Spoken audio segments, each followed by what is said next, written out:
ॐ अज्ञानतिमिरान्धस्य ज्ञानाञ्जनशलाकया चक्षुरुन्मिलितं येन तस्मै श्रीगुरवे नमः।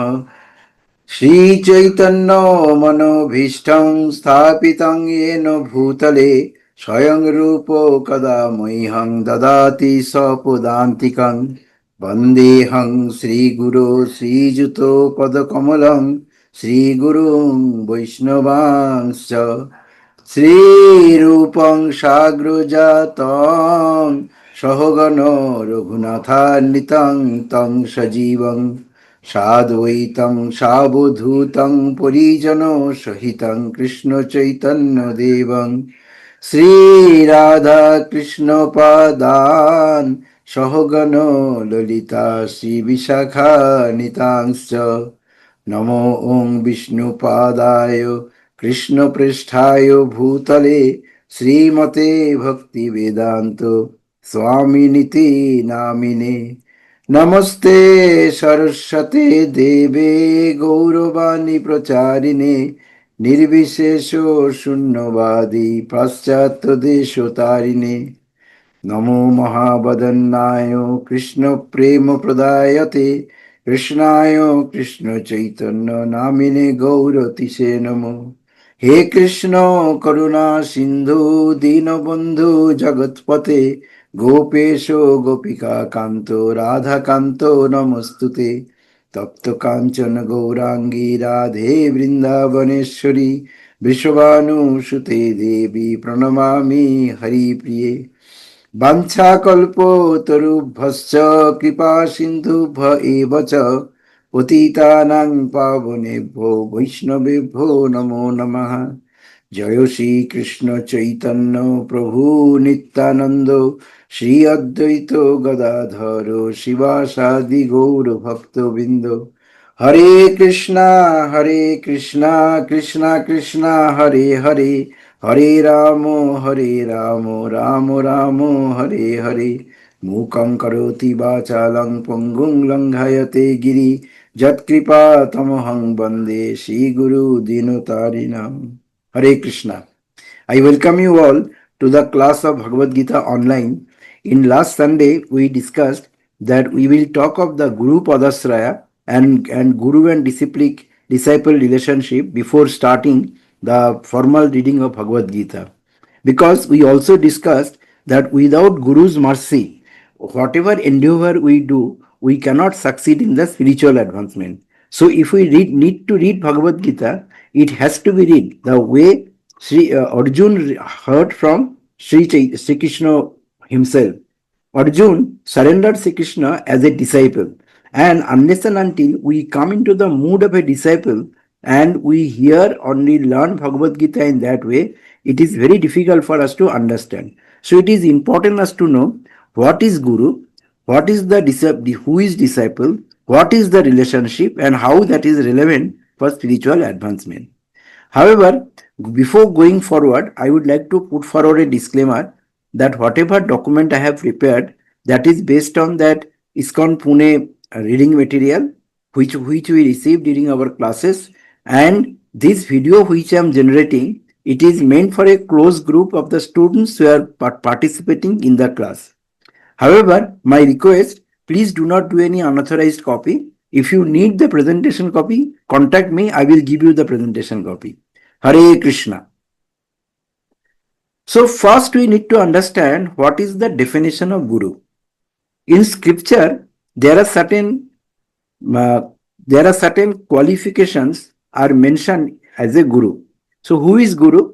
Haribhakti Vilasa 1.45 to 1.466 says, Guru, about Guru it is told, he is Kripa Sindhu. Number 2, Shu Sampurna. Then number 3 is Sarva Sattva. Number 4 is Upokaraha, Nishpriya, Sarvat Siddha, Sarva Vidya Visharad, Sarva Samasya Samcheta, and Nalosha Gurur Artha. So we will see what exactly, if we convert that in English, that sentence comes. The sentence comes, one who is an ocean of mercy. Ocean of mercy is Kripa Sindhu, who is fulfilled in all respect, which is Su Sampurna. who is possessed of all good qualities, Sarva Satya. He always works for the benefit of all souls, that is called Upokaraha, and who is free from lust, that is Nishpriya, who is perfect in all respect, that is Sarva Siddhya. Let me take the pointer so that it is easier for us to point to mention. So Sarva Siddha is who is perfect in all respect. Then Sarva Vidya Visharad, who is well versed in scriptures. And Sarva Samasya Samcheta, who is knows the science of Krishna, he is known as Guru. This is the qualification of a Guru. And we will receive our connection with Krishna only through Guru. Suppose we approach Krishna and we tell that we want to worship you directly, Krishna will say that throughout so many millions of lifetime, you have never thought of me. How do I believe you? But if we take Padasraya of Guru and Guru recommends us, then that is possible. That is why Guru is so important. Let us go to the next slide. Why do we need a Guru? So before going to that, I will refer a sloka from Bhagavad Gita chapter 2, slok number 6, verse number 6. Na chaitad viddamo kataranna gariyo yadva jayem jodiba na jayu yane bahata na jijibishamo satte vasthita pramukhe dhartarashtra. Here Arjun is saying that he is really perplexed to see that the fight with whom he will do, those fight will actually bring death of so many people. And after death of people who are his relative, the people knows that they will die, still they have stood in front of him for a fight actually. He is quite surprised how these people knowingly is doing that. Now, what was the status of Arjuna in this side? He was actually in the state of indecision. Why he is indecisive? Because if he fights, he will definitely win. Still, he will not be able to enjoy without his relatives. In 1.31 to 1.35 Bhagavad Gita, Arjuna is saying that all his relatives, his seniors, his guru, they will die. So with whom he will enjoy that? He may not win. That is another possibility. In spite of so much bloodshed, there will be no enjoyment because he will not win. If he does not fight, then begging is the only option. He can only for his subsistence, he can do begging. But for a Kshatriya like Arjun, it was very difficult, and therefore there also there is no enjoyment. It will also be a disgraceful option because in previous verses, Krishna has told Anarja, Aswarga, Akirti. So it is very disgraceful option for Arjun to go and beg. Now, before going forward, we need to remember what is Arjun's virtuous qualification. His virtuous qualities is he is a great devotee of Lord. He is highly enlightened, complete control of mind and senses. He is detached. He desired to live by begging. Despite of having so much of opulence, he is okay to live by begging. So therefore, he is completely detached from whatever possession he has. He has very strong faith in Krishna's instruction, his spiritual master. Conclusion is, these qualities actually make Arjun fit for liberation. Now, some of these qualifications are necessary for a disciple. We will see in later slides actually. Now, qualification of liberation is, number one has to have control senses. Unless and until senses are controlled, we cannot get any elevation to the platform of knowledge. And if the knowledge is not gone, then without knowledge, devotion does not come. And without devotion, the liberation cannot happen. Therefore, control of senses is must actually. Now, why do we need a guru? In next verse itself, Arjun is saying, Karpanna dosho pahato sabhavo pritchami tang dharma sammudha cheta jachreyo shannischitang bruhitan me shishyestu hangshadhimang tang prapannam. In next verse itself, Arjuna is surrendering himself to Krishna as his disciple. He is telling Now I am confused about my duty and have lost all composure because of miserly weakness. In this condition, I am asking you to tell me for certain what is best for me. Now I am your disciple and a soul surrendered unto you. Please instruct me. It is very important for us to remember that in Bhagavad Gita, unless and until 2.7 comes and Arjuna declares that I am your disciple, before that Sri Bhagavan has not given any knowledge. So it is important for us to surrender to Guru to get the information from him. Now the condition what we need to think, what we are discussing here, that Arjuna said, I am confused about my duty, I am your disciple and a soul surrendered unto you. Do you think this condition happens only with Arjuna? Is Arjuna is the only victim of situation? Or it happens with us all the time and we always are perplexed. We do not know what to do at some point of time. Now we need to understand who is man in the material perplexity. So there are men who does not the problems of life. In Brihadaranya Upanishad, it is said that human life we get after 8.4 millions of animal lives, insect life, beast life, tree life and all these things. But despite of giving that, a human person he is a very miserly person who does not solve the problems of life as a human and who thus quits the world like cats and dogs without understanding the signs of self-realization. See the picture what it shows, that unless and until we can see many human who are in the dress of a human but actually they are no better than animal. So they are always busy with the envy, lust, ignorance, anger, false prestige, greed, pride, attachment, and therefore they do not get rid of all these things, so they are bound into the bondage of life and death. Now the only option to get out of this is if somebody attaches himself to a spiritual master. Spiritual master or guru, he can show him the path how he can get rid of all these things and go to the elevate to the higher platform by studying of Veda, by doing austerity, by saying sense control, then spiritual knowledge, all these things he can do after that. And finally, after spiritual knowledge, he can go to the abode of the Lord and get the mercy of Radha and Krishna. Now, it is very important for us to know that unless and until we surrender to this spiritual master, we will continue to go through this cycle and we will never get any liberation from here. Now, let's go to the next slide. So, the problem is who is a miser? Who is a kripana? A person is kripana who does not utilize human form to solve all problems of life. Srila Prabhupada mentions in his purport that this man suffers from skin disease. Skin disease is attachment to family. So what is the thought process behind the attachment to the family? There are two major thought process. The thought process is, I can protect and save the family members from death.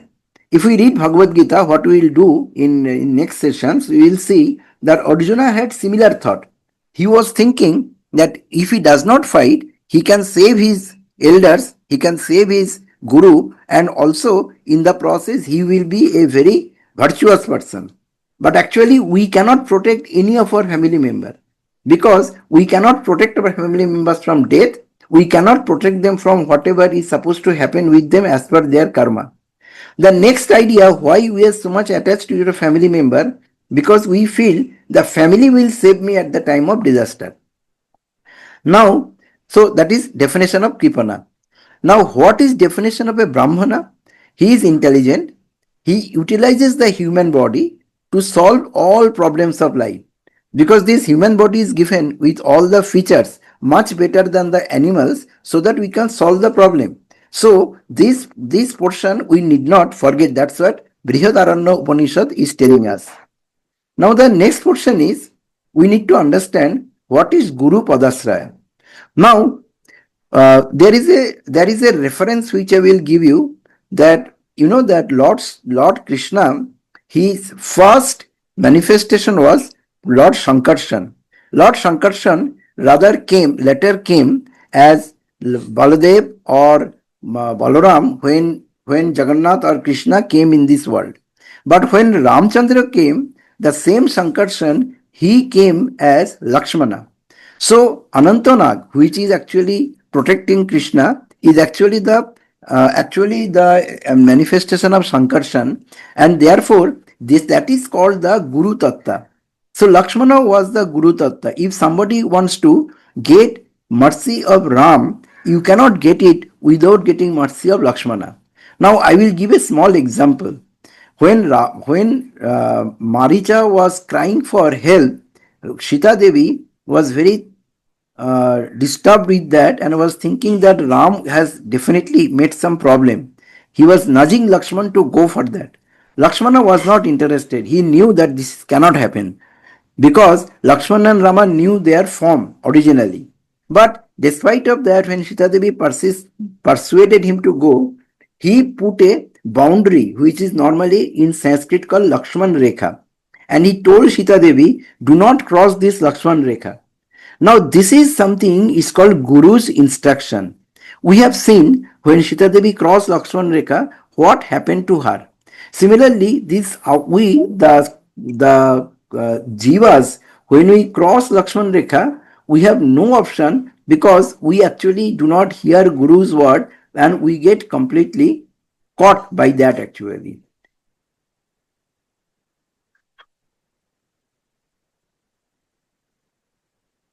And when we got caught, there is no other option. We face the situation as Sita Devi faced. So therefore, Guru is absolutely important. Now the most important question which comes in our mind, how do we get a Guru? How do we select a Guru and who is the real Guru? Now, in this context, the scripture says that the final Guru, Chaitya Guru, is Paramatma. Paramatma, who is sitting inside our heart, is the ultimate Guru. But because it is very difficult for us and we do not have the realization to speak to Paramatma now and then, Paramatma authorizes Diksha Guru or spiritual master to do that function for him. Diksha Guru is non-different than Paramatma. Diksha Guru has to be treated like Paramatma, has to be treated like Chaitya Guru, and he gives the name initiation of the name. So when Diksha Guru comes into life, he gives the mantra by which we can make progress. In addition to Diksha Guru, before going to Diksha Guru, we should have somebody who is called Shiksha Guru. What is Shiksha Guru? Shiksha Guru is a Guru who gives us spiritual knowledge. Like today I decide that I want to get a Diksha Guru, it is not possible. For getting Diksha Guru, we need lot of qualification from my side, lot of eligibility from my side, and also lot of scriptural knowledge. Those knowledges can be got from the Shiksha Guru.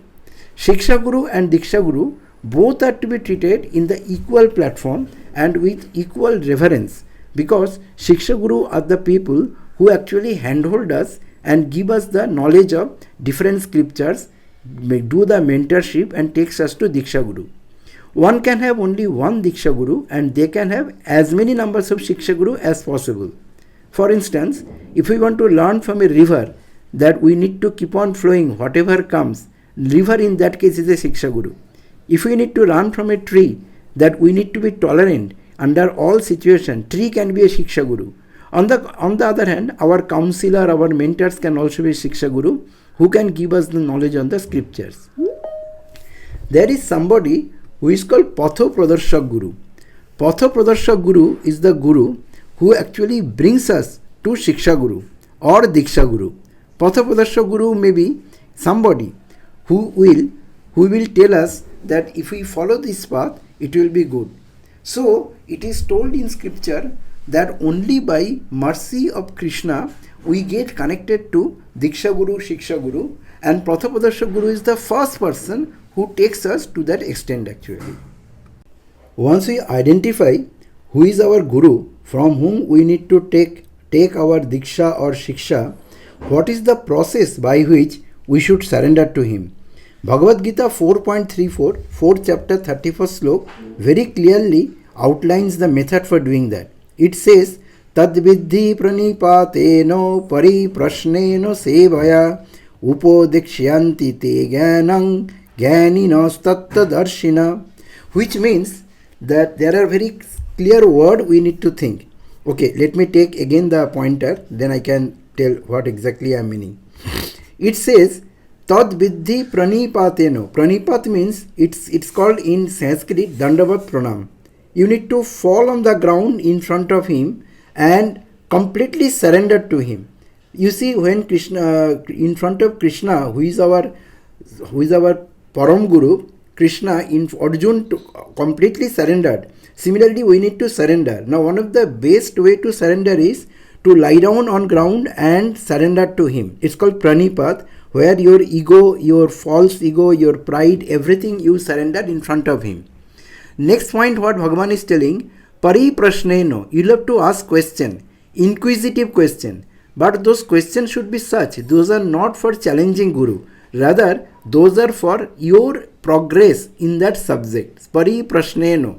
You know, in our material world also, if somebody wants to hear music, somebody wants to learn dance, somebody wants to learn play, there also they find a guru. And when they find a guru, they also do exactly same. Pariprashneno. They ask inquisitive question. Then the next point, Bhagavad Gita says, Sevaya. Sevaya means you have to serve Guru. You can serve either by his body, that means which is called Bapu Seva.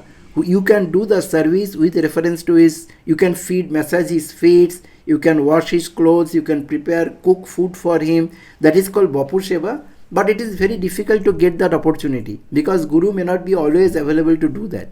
The another kind of Sevaya is the Bani Seva. Bani Seva means where you hear what Guru's instructions are and follow that in your life. And that is much more important than Bapu Seva. So, Pranipateno, Pariprashneno, Sevaya. After that, that slok says, Upodeksyanti. Those Gurus, they will give you Upodesh. Upodesh means instruction. And why that will be important? Because Tattva Darshina. Those Gurus have seen the absolute truth. A person who has seen something, he can only tell about that. Suppose somebody has seen an elephant, he can only explain how an elephant is. These Gurus have seen the absolute truth. So they can only tell you what is the absolute truth is. And when with Guru's mercy, you can get the all knowledge already illuminated in your heart, you will also know the truth. So this slok is very important, and that's the way we are supposed to take mercy of him. Now, our acharyas say that if you want to get Krishna's mercy, you can get it only through Guru. Because if we approach Krishna for direct mercy, he may not entertain us at all. But a Guru is very, very merciful. He will always ensure that which is good for us, he will tell us only. So our Acharya, in one of the slokas, they have said, Jasya prasadat bhagavat prasado, Jasya prasadan na gati kuto opi. By the mercy, one receives Lord's mercy. Jasya prasada, whose mercy, prasada means mercy. Whose mercy, through that mercy only, Bhagavat mercy we get. And Jasya prasadanna, agar unka mercy nahi mila, if we don't get his mercy, then we have no other way, nowhere else to go. Na gati kutaropi. Then it also says, Dhyanstu bangstasya jasastri sandha bande gurohi sri charana ravindram. For such person, we are supposed to do meditate and praise his glory 3 times a day. It is called Tri Shandha in Sanatan Dharma. 3 times a day and bow to the beautiful lotus feet of my Guru. So these two slides, previous slide and this one, that gives us an idea how we can surrender to Guru and how we can get his mercy actually. And therefore verse 34, if we summarize, it says that how to acquire transcendental knowledge, you should first approach a bona fide spiritual master. There are many masters who are fake. We need to be very careful before selecting a spiritual master. Maybe in some other day I will take another class how to select a spiritual master. But we can only say in our ISKCON there is a very strict way of selecting spiritual masters. If we select one spiritual master, we are completely know that we are actually in the right hand. Also, if we ourselves want to select spiritual master, we need to see whether they are from the disciplic succession, from parampara, whether they are knowledgeable and all the qualification of the guru, whether they are following or not.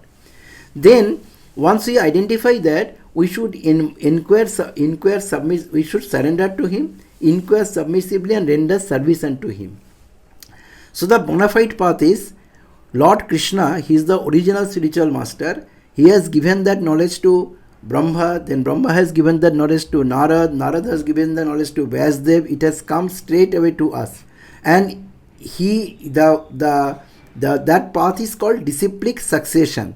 And the Guru, he does not manufacture rules against the principles of the revealed scripture. He does not manufacture anything. Whatever he knows, whatever is heard from Krishna, whatever is heard from Brahma, Narad in the disciplic succession, he will only tell that.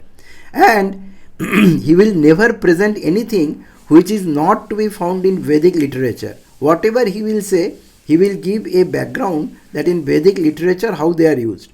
He never claims to be a god. He will never say, a bona fide spiritual master will never say that I am God.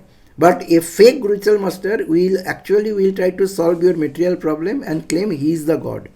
He never contradicts teachings of Shastras and other bona fide sadhus. And there are 4 bona fide sampradaya. I told earlier, Brahma sampradaya, Sri sampradaya, Kumar sampradaya, Rudra sampradaya. So spiritual master should be from one of those sampradayas. Now, if we do not follow that path, if we go to a guru who is not from the authorized way, we will see that he will manufacture his process, his fashion, and they are pretender actually. And then they will do 3 things. They will do mental speculation. They will give dry argument, which is meaningless actually. And they will give independent study of books other than Srimad Bhagavatam, Bhagavad Gita, Vedas. He will ask you to tell anything else. So we should be very careful what we are reading, because those books can actually pollute our mind. And these people, they cannot help ourselves to lead our life to the right path. I take this. I told about 4 sampradayas. The 4 sampradayas are Brahma sampradaya, Lakshmi sampradaya, Rudra sampradaya, Kumar sampradaya, and there is one more sampradaya which we do not follow, which is called Mayavad sampradaya. So in Brahma sampradaya, the Acharya is Madhvacharya and Lord Sri Chaitanya. Lakshmi sampradaya, Sri sampradaya, the Acharya is Ramanucharya, and Rudra sampradaya, their main Acharya was Vishnu Swami and Vallabhacharya, and Kumar sampradaya was Nimbarka. So all the Acharya in this succession who are currently giving Diksha or who are currently collecting us to go to the Godhead, they are all Hare Krishna. Next we will discuss why and how we can identify who is a bona fide guru. To know who is a bona fide guru, it is important for us to know what are his qualifications, and from where we will realize he is a bona fide guru and not a fake guru.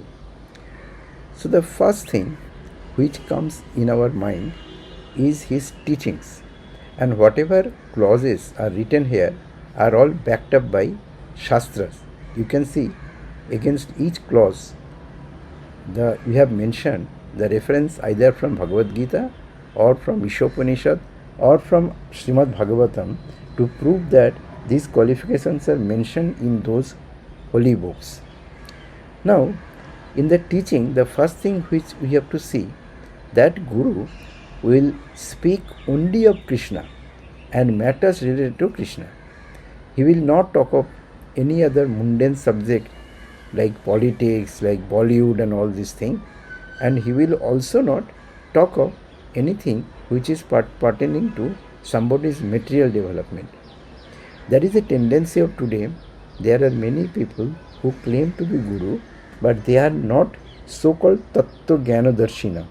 which means they themselves have not seen the absolute truth. So when somebody approaches him, they will talk about how they can give his benefit in this material world, how the job problem can be solved, how the children education can be improved. We need to understand a bona fide guru who is capable of delivering you from this cycle of birth and death will not talk on this subject at all. So his subject of teachings will be only on Krishna. Whatever he will say, his words are always available with reference to in Vedic literature. If his words are not in Vedic literature based, then he is not a bona fide guru. Then any saintly person or any scripture has written something, he will never contradict that. He does not manufacture any rules and regulation against principles of the revealed scripture. What do we say about revealed scripture? Revealed scriptures are the Vedic literatures, the Srimad Bhagavatam, Bhagavad Gita, Vedas. He will not talk any rule which is not written in these books. He will not invent or he will not create any book, any rule. He is able to answer any question on spiritual life without hesitation, because he has understood the Vedic knowledge well and he is the true Tattvadarshina. He has seen the absolute truth. He can answer anything pertaining to the spiritual question. He will answer without hesitation. He will never say, I am God. He will say, God is supreme. Every one of us is part and parcel of God and our role is to serve Him. He will never say, I am God. When Srila Prabhupada set up the institution, he never set up Prabhupada consciousness. He set up International Society for Krishna Consciousness. He must be master of the science of Krishna. So relating to Krishna, anything he should be very adept in, and all Krishna related science he should be able to tell without any problem. We also need to see about his character. He must be a perfect devotee. He himself should be a perfect devotee. Through a disciplic succession he has taken the initiation or Brahman Diksha or Sannyas, and he will be able to guide us how to be a perfect devotee also. He should be always in full control of the six senses. As we know, without control of the six senses, spiritual advancement is not possible. When we see this Guru as a representative of Krishna, he also will have always control on the six senses. He will strictly practice what he preaches. He will not say anything what he does not do. There are many examples we will see in his life, and if we tally with what he is preaching, we can find out that what he preaches, he speaks only that. He does only that. He is an acharya. That means he will teach us by example. He will not teach us anything which is a hollow word actually. Because we know that even Krishna himself actually acted to set an example for us. He is by nature very kind and compassionate to the disciple and tirelessly instructs him. So disciple may make many mistakes, but you will never see a spiritual master gets agitated. He may chastise the disciple, he may try to correct him, but he will not leave him alone. So he will tirelessly try to make him aware of the spiritual knowledge. Then he must be fixed in realization. He must be know what is absolute truth, and he will not make any mistake or any assumption pertaining to that. He must have a symptom that he is already situated in the absolute platform. He must be 100% Krishna conscious. He already has been proven to be an Uttama Adhikari, and he knows the science of Krishna in detail. He will have the ability to liberate others. As we know, when we take the initiation, spiritual master takes the karma of us, and because he takes the karma, if we do not follow any regulative principle, if we make any mistake, he gets the result out of that. So spiritual master should be capable of liberating us from this material cycle of birth and death. The spiritual master will know the nature of the students. and will be able to guide us in the path of Krishna consciousness based on individual capability. He can change the materially conditioned nature of a person, gradually elevating him to the perfectional stage. So he does not give up, and he follows such a way that we can slowly progress to that extent. He must have come from the disciplic succession. As I told the other day, in the previous slide, that our disciplic succession starts from Krishna, then it comes to Brahma, then it comes to Narad, and so on. He must be in the same status he also is coming. Now, he does not deviate anything from these millions of years of knowledge. He does not create anything. And he understands the importance of disciplic succession. And what are the activity we will see he is doing? He is always glorifying Krishna. He never tries to imitate the Lord, but always follows in his footsteps. So once you are selective, before he select a bona fide guru, we must check all these qualifications and be very sure that he is the bona fide one, because otherwise our liberation or our advancement is not possible. Like as a disciple, we have a choice to decide who should be our spiritual master. Similarly, spiritual master also has a option of choosing who should be his disciple, because spiritual master dedicates his life for upliftment of disciple, and if the disciple is not of the proper quality, then that dedication, that work does not bring any result. We all know the story that there was a farmer who was sowing seeds or throwing the seeds in all the fields, but in some area there were good trees were coming out, and in some area the seeds were being wasted. So the disciple should have proper qualification to receive the shiksha or diksha from his spiritual master or his teacher. Now Shiksha Guru and Diksha Guru also look for disciples certain qualities. Now some of the qualities we are mentioning here, like first quality is a disciple should be awakened to one's position or suffering in the material world and must desire to find the ultimate solution. If a disciple is always in the denial mode and he feels that if he has a big bungalow or if he has a big car, his all problems are solved, then his spiritual master, howsoever learned or howsoever great he may be, he cannot take him out, because disciple has not understood the problem correctly and he is not awakened to get rid of the problem. Also, one disciple should have very firm respect for the Supreme Personality of Godhead. If the disciple does not have firm respect for Krishna, then his spiritual master cannot do any help to him.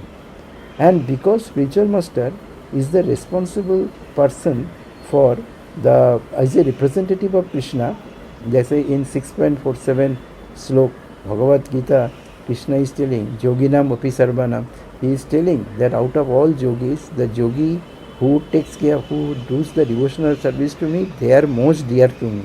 So those kind of faith if he does not have, then the disciple cannot make any progress and spiritual master won't be able to help much. The disciple must be very submissive, as I told in previous slide, Bhagavad Gita 4.34, Tadvidhi pranipatena pariprashnena sevaya upodekshanti te jnanam jnaninas tattvadarshina. Pariprashnena sevaya, what is very important? He should be humble, he should be submissive, he should be surrendering mood, service mood, then only there is any meaning for that. Disciple should be fully obedient. He should not keep on arguing for the argument's sake, or he should not do something that contradictory to what spiritual master is telling. One must be very humble, as I told in the previously, because it is told in our Vaishnava Sampradaya, Trinadapi sunicheno tororubi shohishnuna amanina manodeno kirtaniya sadahuri. Trinadapi sunicheno. You should be humble than the grass. Imagine a grass, somebody walks on him and he simply stands again. He does not make any protest. Tororubi shohishnuna. You throw a brick to a tree, the tree gives you a fruit actually. He does not retaliate. So one must be very humble. then only he is qualified to be a spiritual master, to be a disciple. One must be very serving mood, always the mood of serving Krishna, serving spiritual master. Then only it makes sense for spiritual master to spend time with the disciple. One should consider the order of the Guru as one's prime duty in life. In several verses of Bhagavad Gita, Krishna is telling that if you do a little, if you follow the spiritual master's path, his word, then only it makes sense. If you do not follow, if you do not consider that whatever spiritual master is telling, your duty is to follow him, then there is no point in listening to him actually. It will not give any result. And one must respect to the Guru as God. Jaise we know that in our Acharya has told, Jasya Prasada Bhagavad Prasada, Jasya Prasadanna na goti kuto opi. He should consider that spiritual master is representative of God, not only that. And unless and until that mentality is there, he does not consider spiritual master as the God, his own Guru, then it doesn't make any sense. Now, one must be anxious to satisfy the Guru. How many ways I can satisfy my Guru? How many ways I can serve the Guru? How many ways I can serve other disciples of my Guru Maharaj?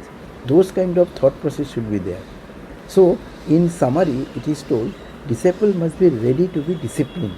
The word disciple comes from the word discipline. So, you have to follow the rules and regulation. You will have to follow the word or teaching of Guru Maharaj. You will have to follow the lesson what we are learning from him. Apply them in our life. If these mentalities are not there, then those people cannot be a good disciple and they cannot be liberated actually. And next point, we should consider how to take shelter under a bona fide spiritual master. So first we will have to have the correct understanding. What is spiritual master's position? What is our position? And then based on the understanding, some activity we should do. So what is the meaning of the understanding? Like we should understand, Srila Prabhupada is our founder Acharya, and Srila Prabhupada is the representative representing a bona fide sampradaya. As I told earlier, our Gaudiya sampradaya came from the Brahma sampradaya. He is representing a bona fide sampradaya. What is the mission of Srila Prabhupada? Mission of Srila Prabhupada is to preach the Krishna consciousness in every city, every village, every house. We should understand that. And how do we do the mission? We fulfill the mission by building temple, by distributing book, preaching to the people, giving Krishna to many people, giving food for life, giving food to the people, giving service to the people, respecting everyone whom we meet. So those missions we need to understand very well. Now, after this correct understanding, we need to identify a Guru, and all disciples of Srila Prabhupada who have been marked for becoming Guru are equally great. So we can choose any one of them. We should choose somebody who actually, whose thought process, whose lectures, whose way of doing resonates our heart, and then once we do that, we will have to follow the process what we told in the previous slide. Then only that Guru can take you back to Godhead. And what is the activity we need to do? Once we identify the Guru, then with this mindset, we need to serve them sincerely whenever we get an opportunity. And whenever you need to sincerely serve and it is told that if when you serve the Guru or serve the pure devotee, actually Krishna reveals within our heart and we get the benefit. So we should be sincere student, we should act on correct understanding, we should be good disciple and good preacher. On the other hand, incorrect understanding if we have, so if we do not take initiation following this process, then what will happen? Then we should not actually, we cannot choose the Guru, force from my devotee to any my teacher. We cannot say, I am your Guru, please listen to me. No, that doesn't work. Guru cannot force on him. Guru should not be selected based on friendship. Guru should not be selected based on relationship. Guru should not be selected because some devotee has favoring me, so therefore he is suggesting, so I will take that Guru. Shiksha Guru initiating Shiksha Guru's Guru need not be my Guru. Accessibility of spiritual master should not be a consideration at all. Some gurus are not accessible, but their banis are always accessible. We should not give in by peer pressure. All my friends are getting initiated, so I should also get initiated. So these are something we should understand, and initiation is very serious business. Choosing guru is a very serious business. Once we choose the guru, we should follow all the process. Now I wanted to deliberately deliberate on this subject before continuing in Bhagavad Gita, because I know that once we start Bhagavad Gita, if we do not have this mindset, then there are many confusion, many questions comes in our mind. So I again thank you for spending time on this session, and let us continue from next session, the reading of Bhagavad Gita. Hare Krishna.